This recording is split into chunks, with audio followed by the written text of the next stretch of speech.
นะสวัสดีทุกคนวันนี้มายิงนกอยู่ทางโกหมอกหวานเนาะอยู่สวนกาแฟกลางเขาด้วยนี่นกมันกินหมากหวานมันมีนกปลาเลี้ยวนกกระโดกเนาะมันมากินนี่แต่สองอย่างที่เห็นเหมือนนี่นกอื่นกับบ่หนาซีมีแหละนี่แต่นกปลาเลี้ยวกับนกกระโดกมันมากินมันอยู่แคมป์หวยแคมป์ห้องน้ำอยู่ลุมห้องน้ำนี่ก็เป็นซันเป็นโขยลงเลยนะหลงมัดอยู่นี่นะมีแต่ต้นเดียวนี่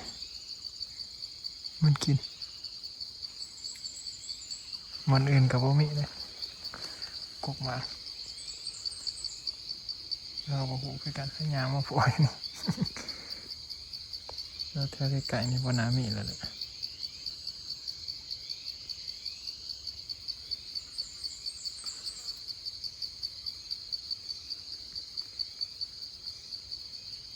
เดี๋ยวเราถ่ายติดตามมึงน้ำกัน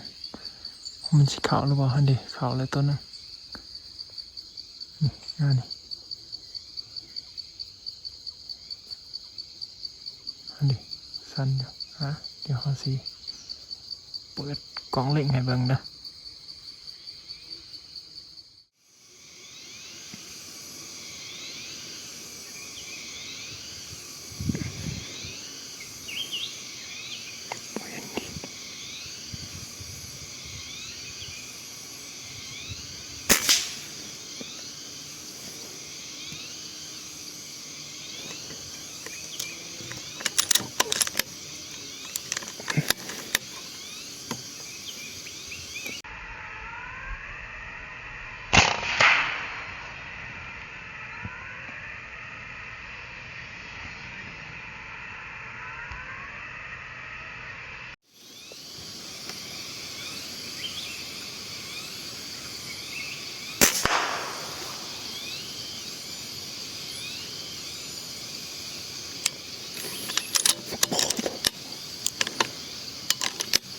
เสียงดังฟังชัด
สูงลายนะ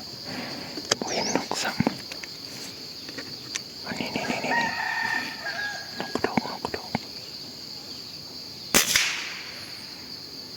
แตก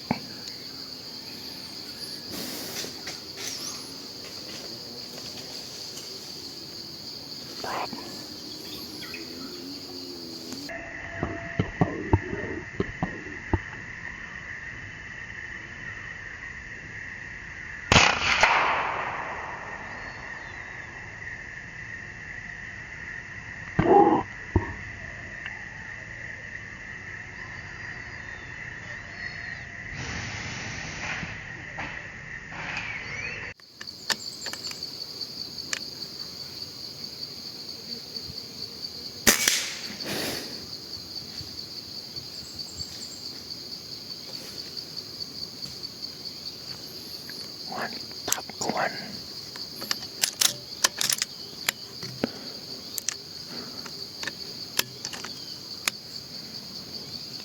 สุดยอดเลย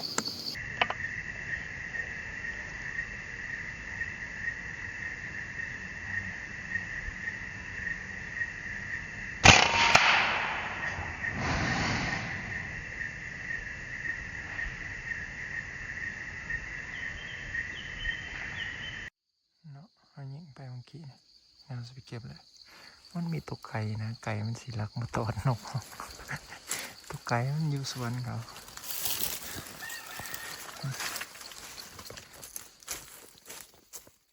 ตัวอยู่เที่ยวเนี่ย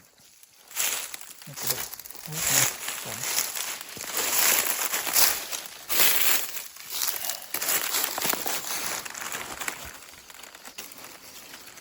โอ้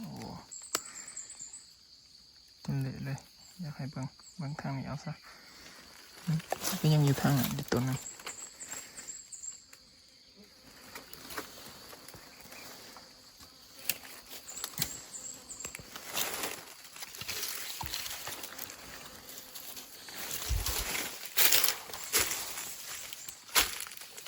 ไก่ตอดกิน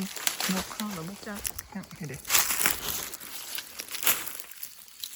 วันนี้แต่เฮงเลยพ่อแม่น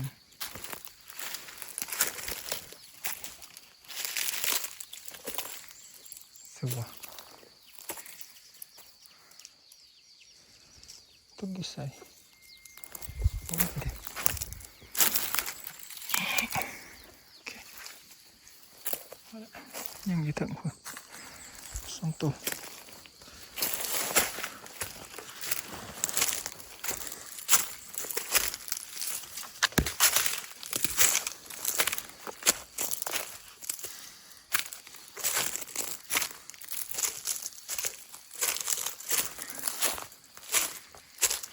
หลังต้นตกแถวต้นสมัดสองตัวไปเลี้ยวกับนกอะไรนกกระโดดนกเลี้ยวพอละนกกระโดด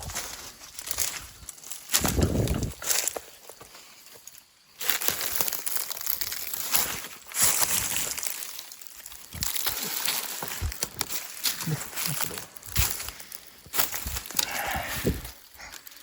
โอ้เละหมดคือกัน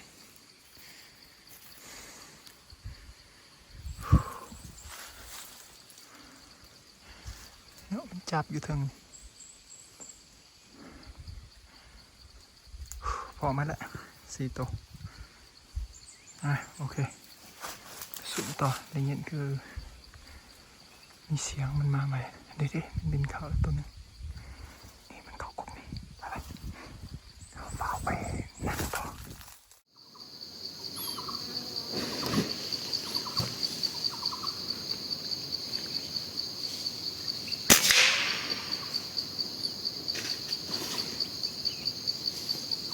แตก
3 ตัวแล้วนะ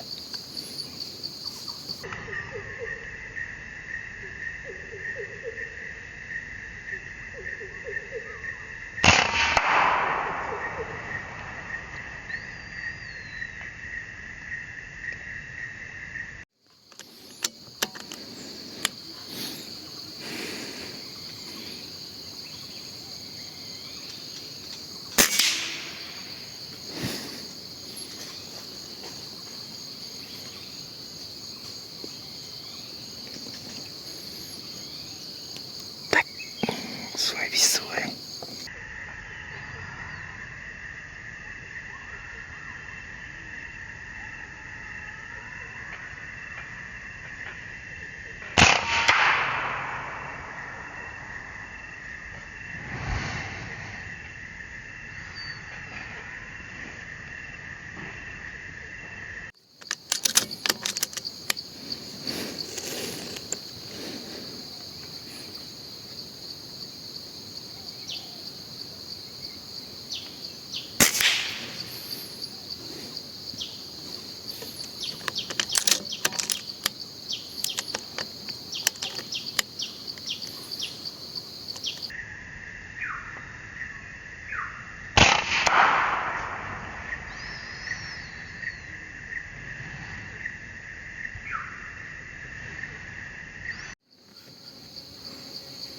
วันนี้วะ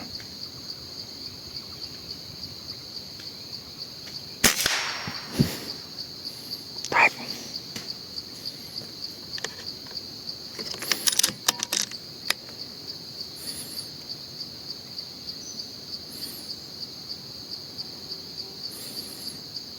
อย่างนี้กี่ใส่ยังตัวหนึ่งอยู่ตรงนี้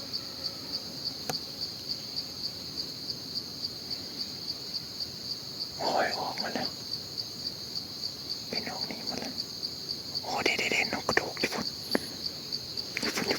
พี่เหมือนเป็นอีหลีนี่นกกระโดดเลย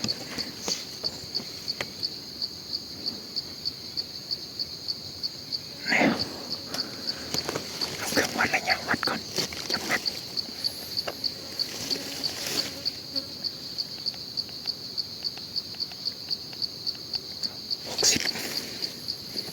60 เมตร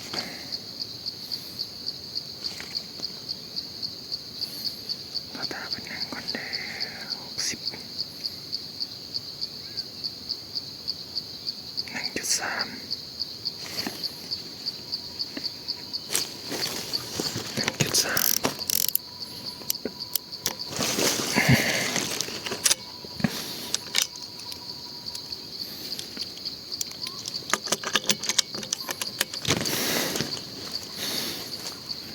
60 เมตร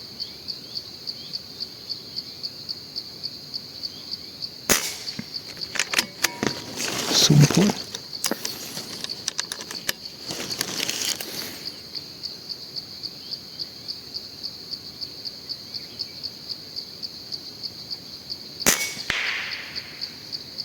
แตก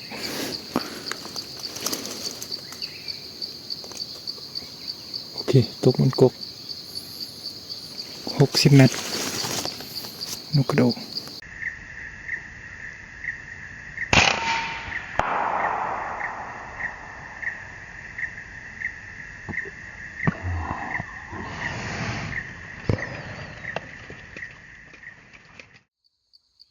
อยู่พูนเนาะนี่แหละมันงามไม่ตาย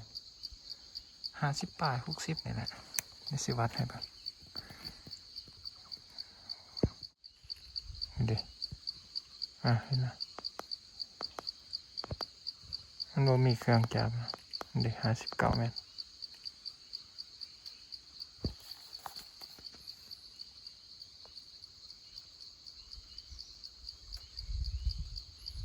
เรียบร้อยพุ่นละ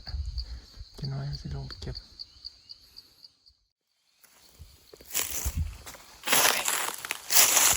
สดนกกัน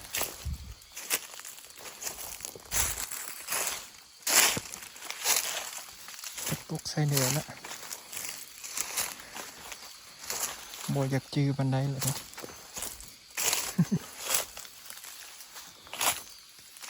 จือตัวจะหนีวะนกกระโดดมันตก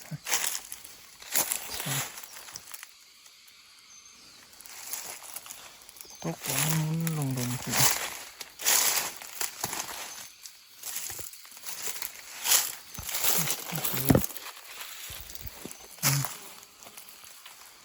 นกกระโดดมาเลย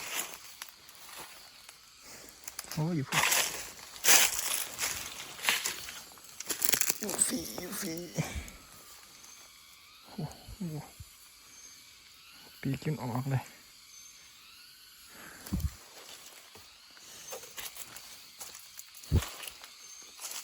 ใส่อีก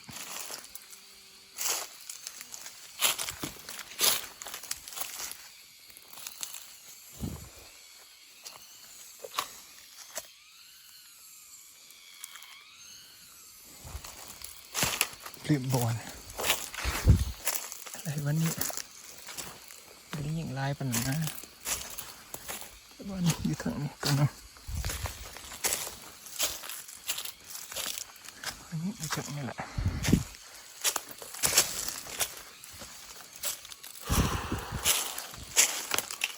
วิสัยเนาะ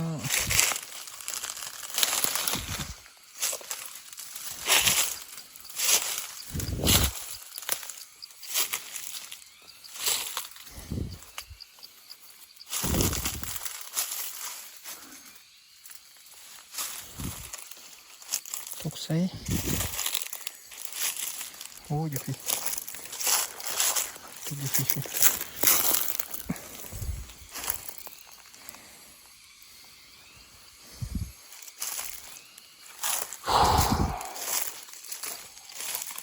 เอาละ3 ตัวขวดละ3 ตัวมันใส่อีกคือไว้ยิ่งหลายตัวอยู่นะเกินนะ4 ตัวอยู่นี่สอบเบิ้งคักเบิ้ง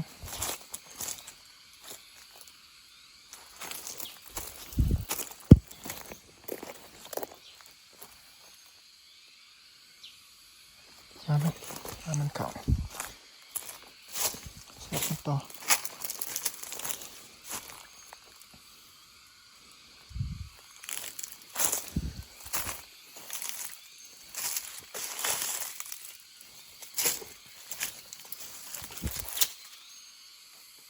ข้าวโพด3 ตัวได้นี่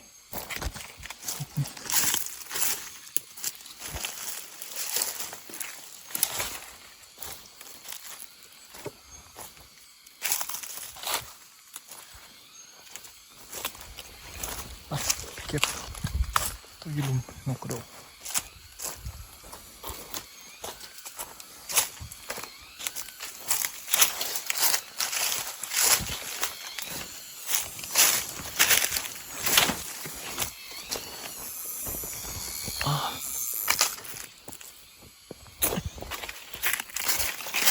สงัดงานขึ้นเลย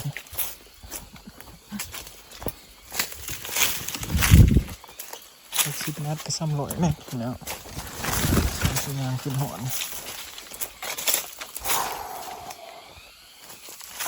เดือดมันขึ้นไหน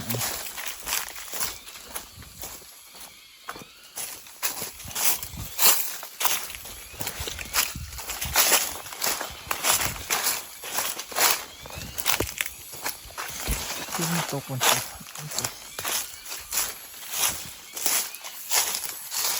กระดูก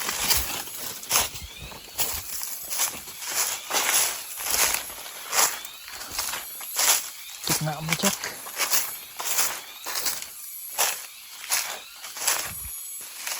โย่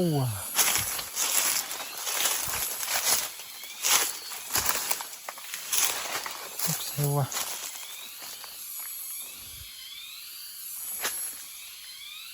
สิหายละ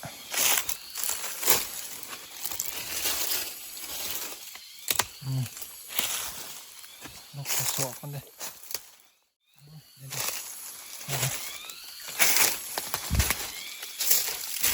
กระดูกนี่โอ้ติดเอิกเลยติดเนาะ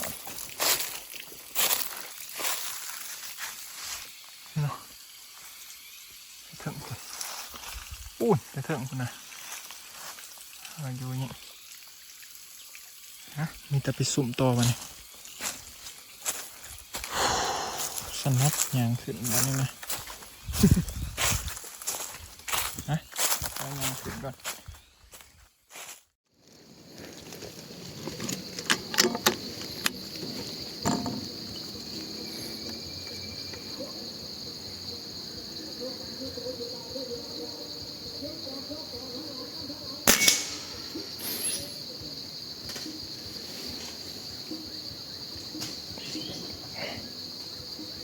เรียบร้อยต้นนึง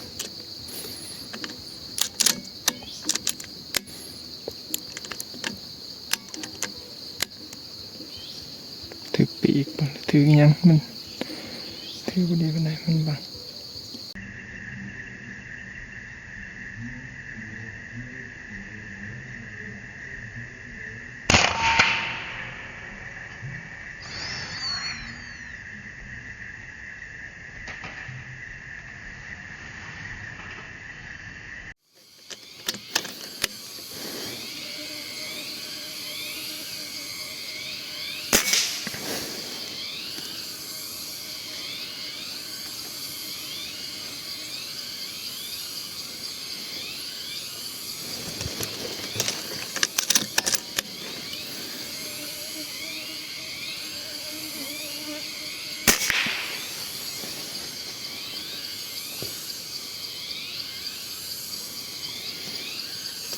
เสียงตกมัน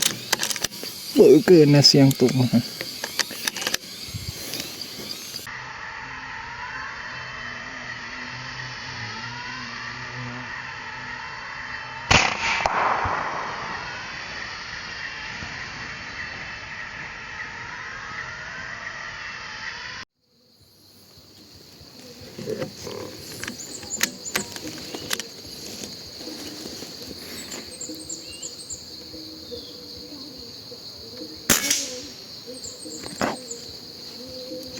เรียนสวยเดี๋ยวได้อีก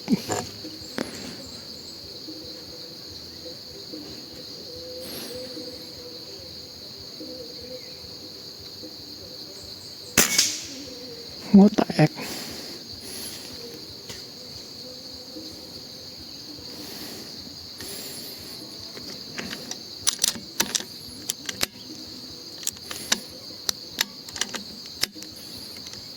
โอเคมันตัดจอส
เมื่อกี้เขายิงตกไป3 ตัวเนาะอยู่ในตัวหนึงตกอยู่กับนี่ถึง2 ตัวทั้งยอดในตัวหนึงแล้วก็ทั้งขางหันตัวหนึง2 ตัวเนาะเดี๋ยวเราสิขึ้นไปเก็บไปกันเลย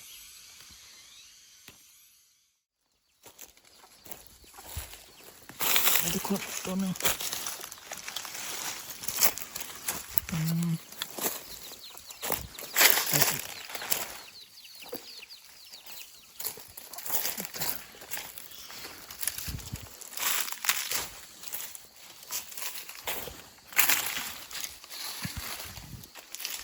อีกตัวหนึงตกใส่ตัวนี้ประมาณนกก็ยิงตะลุมแล้วกันยูผีนะเห็นมันตกยูผีเด็กตัวนี้ก็ประมาณนกก็ยิงตะลุมโอ้ย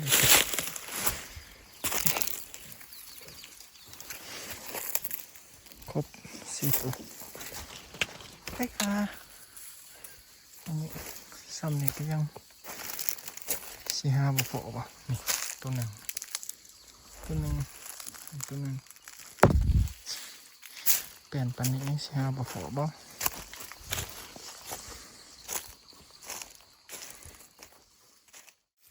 นี่ทุกคนมามันเป็นยังไงเก็บให้ดูเป็นแบบนี้มันสุกแล้วมันจะเป็นหน่วยสีดำหมกหวาป่าแล้วตัวนี้มันเป็นหมกหวาทง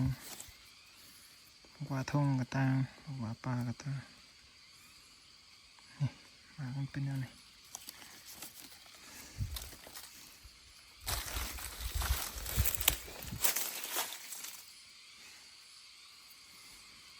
คือหมากชมพูนี่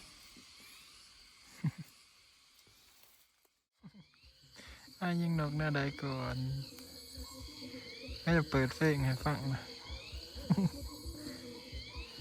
อยู่ใส่อยู่ทั้งผู้คนวะทั้งเหือนเลยวะ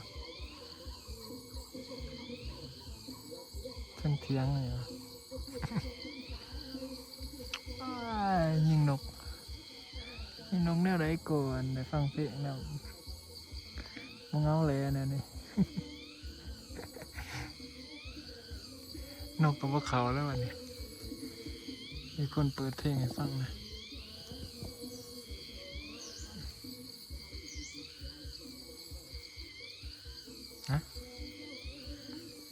เราที่ตามมึงนำกันว่ายังสิเขาหรือบ่